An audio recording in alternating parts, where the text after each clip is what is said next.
Hello guys, so this is the green mango but not only the green. And then we'd have bagoong. Mm.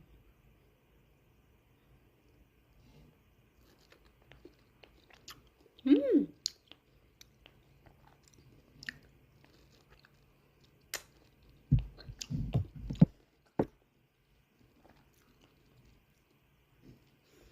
Shout out to Daniel, Dan.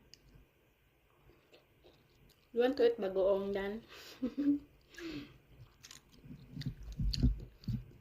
Daniel, guapo, you want to eat? This is a small shrimp. Small shrimp. And then it's called bagoong.